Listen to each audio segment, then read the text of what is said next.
Radhe Radhe, good morning. রাস্তাটা পেরিয়ে নিই, তারপর তোমাদের সাথে কথা বলছি, কারণ এই রাস্তাটা অনেকটাই বাজে, প্রচুর বাজে রাস্তা। তোমাদের আশা করি তোমরা ভালো আছো, সুস্থ আছো। আমিও ঠিক আছি। তো চলে এসেছি আবার আজ নতুন দিনের শুরুয়াত। তো তোমরা ব্লগটা তো দেখো, তোমরা কে কীরকম দেখছো, কোথা থেকে দেখছো, কীরকম ভালো লাগছে খারাপ লাগছে একটু কমেন্ট করে বলো। তোমরা তো কিছুই বলছো না, একা একা বক বক করি শুধু তোমাদের থেকে কিছু পাওয়ার জন্য। তো তোমরা একটু বলো যে আমার ভালো লাগছে ব্লগ, ভিডিও কোয়ালিটি কেমন, ভিউটা কেমন আমার এই গ্রামের, এগুলো একটু বলো। ना हिंदी ते ब्लॉग अपलोड करबो।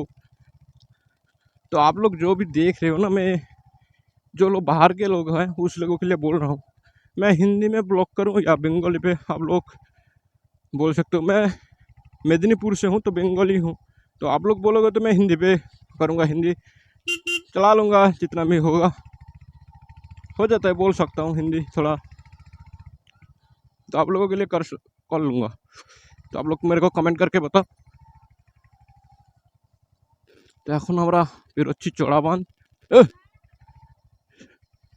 চড়াবাঁধ, তাই রাস্তাটা তোমরা তো জানো, আমাদের সেই হাইওয়ে রাস্তা, সুন্দর রাস্তা, এই রাস্তা কি বলবো, কে তোমাদের কাছে কত বার্তা দেবো। তো মাননীয় আমাদের এখন মুখ্যমন্ত্রী সিএম শুভেন্দু অধিকারী মহাশয়, আপনার কাছে কি খবরটা এখনো পৌঁছেছে যে খেজুরির এই রাস্তাটা কথা? তো আমি এই ভিডিওটা ছাড়লাম, তো আপনারা দেখে নিতে পারেন, কারণ ভোট দিয়ে দিয়েছি, তারপরে আর কেউ কাউকে চেনে না। ভোট নেওয়ার আগে সবাই চিনতো, ভোট নিয়ে নেওয়ার পর কেউ কাউকে চিনে না। আর এই রাস্তা জিন্দেগিতে হবে না, কারণ এদিকে কোনো নেতা মন্ত্রী ঢুকে না, যে যার বাড়ির পাশে রাস্তা, কান্দুঘর, এইসব ঢালাই হবে। তো প্লিজ আমাদের যদি এই ঠাকুরচকের রাস্তাটা একটু ঠিক করে দেন, ঠাকুরচক থেকে কামালদা বেরোবার রাস্তা, আপনার কাছে অনেক দিনের আমাদের রিকোয়েস্ট বলবো না, এটা আপনাদের কর্তব্য যে সাধারণ মানুষের পাশে থাকার, সাধারণ মানুষের পাশে থাকার জন্যই আপনাদের আমরা ভোটটা দিয়ে জিতিয়েছি। ঠিক আছে, তো এখন আমরা চলো, এখন বাজে 8টা, আমরা বেরিয়ে পড়েছি দোকানের উদ্দেশ্যে, গিয়ে দোকান খুলবো। দোকানের আর চাও আছে। এখন আমরা আছি সিটপাড়া, আর এই রোডে আপনারা দেখে গাড়ি চালাবেন। এই বর্ষাকালে এই ঢালাই রাস্তায় আপাতত প্রচুর অসুবিধা, এত টাকা স্লিপ করে তোমাদের বলে বোঝাতে পারবো না। আর ছাগল, এগুলো ইচ্ছা হয় না, কোনো পশুর প্রতি আমার অত্যাচার করার ইচ্ছা নেই, কিন্তু কি বলতো, এরা জেরা করে না, এদের জন্যই অসুবিধাটা হয় বেশি, হঠাৎ করে সামনে চলে আসা। দাদু আবার চলে এস, দাদু মজার ব্যাপার, মজার ব্যাপার, দাদু আবার আজকে চলে এসছে। চলো, দাদুকে আজ নিয়ে এই নিয়ে 5-এ চলছে, 5 নম্বর দাদুর সাথে পার্ট 5। ধন্যবাদ তোমাদের পাশে থাকার জন্য। এরকম আমরা যেন মানুষের সেবা করতে পারি, মানুষ আমাদের পাশে নয়, আমরা যেন মানুষের পাশে থাকতে পারি, এইটা হচ্ছে আমার চ্যালেঞ্জ। আর তোমাদের বলেছি ফলো করো, সাবস্ক্রাইব করো, আর তোমাদের নামটা কমেন্টে জানিয়ে দাও, তোমাদের জন্য আমি গাছ লাগাচ্ছি, তোমাদের নামেই গাছ লাগাবো, যে যার নামে একটা করে গাছ। তো দেখো, যেভাবে ওই ফিলিস্তিন এদিকে ভূমিকম্প আর তাপমাত্রা বাড়ছে, আর রিসেন্ট আমাদের ওইদিকে না হওয়ার কিছু সম্ভাবনা নেই, হতেও পারে।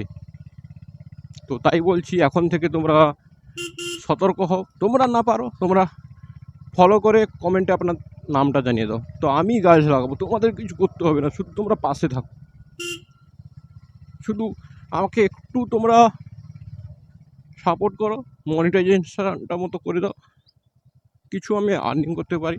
তো তোমাদের জন্য এত কিছু সুবিধা থাকবে, তোমরা বুঝতেই পারবে না।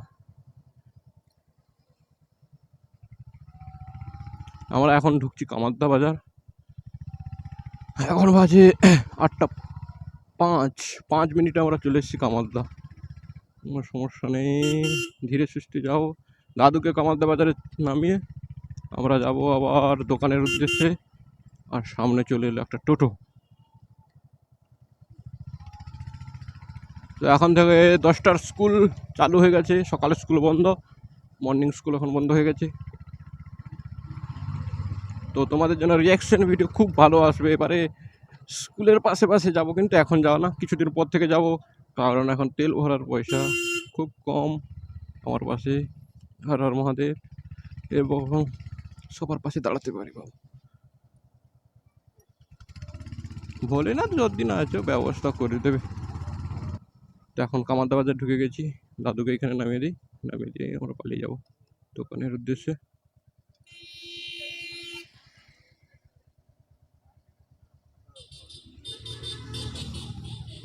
দাদুকে নামিয়ে দিলাম, চলো দোকানের উদ্দেশ্যে বেরিয়ে যাওয়া যাক।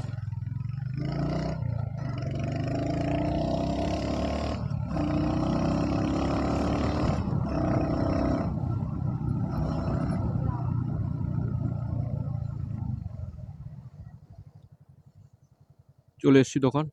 তো একটু স্পিডটা কি আর বলবো, হান্টারের স্পিড এত তাড়াতাড়ি কুইক পিক আপ নেয় না, সুন্দর লাগে আমার। তো দোকানটা ওপেন করি। আজকে ব্লগটা একটু ছোট হবে, কোনো নেই, তোমাদের আজকে দোকানটাও দেখিয়ে দেবো। জয় বিশ্ব, জয় মাতা।